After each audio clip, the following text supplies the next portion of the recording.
All right, good evening. I got a bunch of comments on this when I got the comments around the same time I got the comments on the Ruger Old Army. This is Henry Mare's leg, chambered in 45 Colt. Um, People ask me where I got this big loop lever.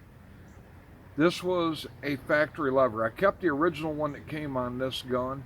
I bought another one and I just used just this trigger guard part, and then the actual loop is off of a Winchester um, big loop lever that I bought on eBay. And I welded it up in here, and I welded it right in here, and then ground it all down to fit in that, because the Henry big loop lever is not big enough for my gigantic hands. The other question I got was about the wood. They said the wood looked longer. It is longer. This is a Rossi R92 uh, forend here, and I just inletted it to fit this big octagon barrel, moved the ring up further to give it more of that Josh Randall wanted dead or alive look. The last question I got about this gun is it practical? Well, second to last question. Is it practical? If you live in the communist state of Michigan, or California 2.0 as I call it, you cannot carry a long gun in your truck loaded in that. Only handguns are covered with a concealed pistol license. So this is practical as a truck gun. And I will tell you, from being pulled over, if you tell them you have a gun in the truck and you tell them it's a mare's leg, they act totally different than they do if I tell them I got an Uzi or one of my AR pistols or an AK pistol in the truck. They don't even think twice about this. They don't bat an eye. Is it right? No, it's not right, but it is what it is. This is, for law enforcement, less threatening than the scary guns. So, on the practical thing, practical for hunting, practical for concealed carry, practical for all kinds of things. If I'm going to carry a gun for concealed carry, I want it to be practical. If I'm going to hunt with a gun, I want it to be practical. I'm not going to take a 22 out and go hog hunting or something. That's not practical. This gun, really, other than the fact that I can carry it loaded in my truck, it's not really practical. But every gun you buy doesn't have to be practical. Sometimes you can just buy a gun because you want it, because you like it. This is a beautiful gun, very well built. I mean, I have fired some hot loads to this. These come chambered also in 44 Magnum, which pressures is way higher than a 45 Colt. And so you can load up some pretty stout rounds for this thing.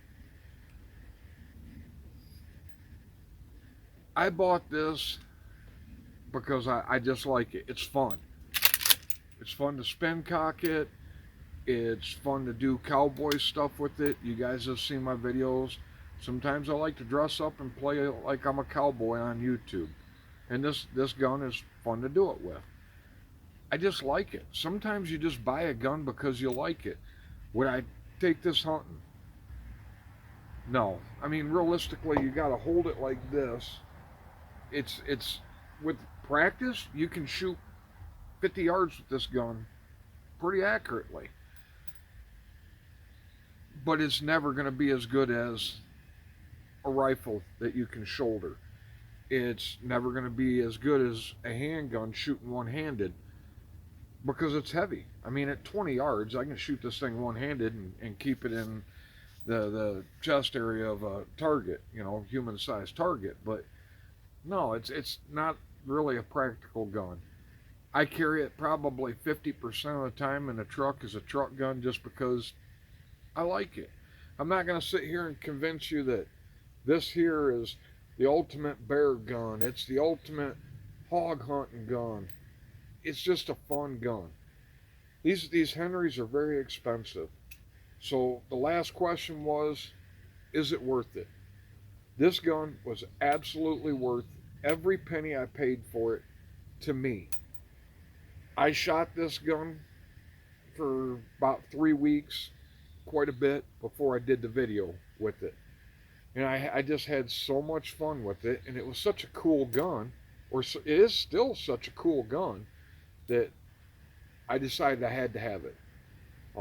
Now, granted, Henry gave it to me a little bit cheaper, not much. I still paid over $1,000 for this, but well, not quite 1,000. I probably got almost 1,000 in this, but it's worth it to me because I really like it. And normally, I would not spend that kind of money for a gun that I wasn't going to carry, for a gun that I wasn't going to hunt with, for a toy, so to speak. I normally wouldn't. But this one here, I can honestly say I have no buyer's remorse. This is one of the last guns I would ever get rid of just because it is so much fun. I like these mare's legs so much that I am still debating on whether, because Rossi doesn't make the ranch hand anymore, I am still fighting with myself on whether I want to pay the $200 and register my R92 as a SBR and then cut it down into a mare's leg and make it look exactly like Josh Randall or Steve McQueen on Wanted Dead or Alive.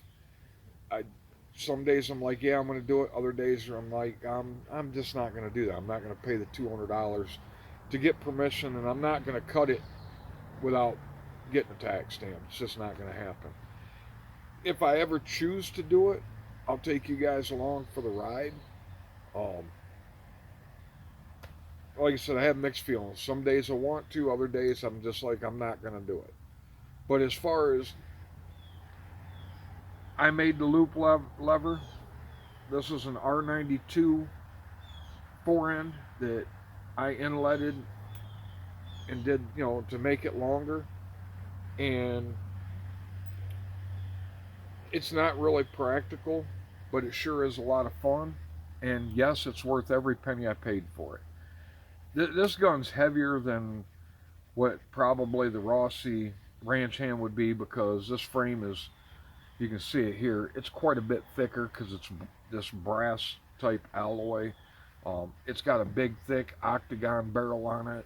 So this gun's heavier than like the ranch hand, or I can't think of any of the other ones, but there was some companies that came out with basically it's R92, you know, from the factory. It was built with a 12-inch barrel and the pistol grip and quite a bit lighter. I've actually had the opportunity to handle one, and I really like it.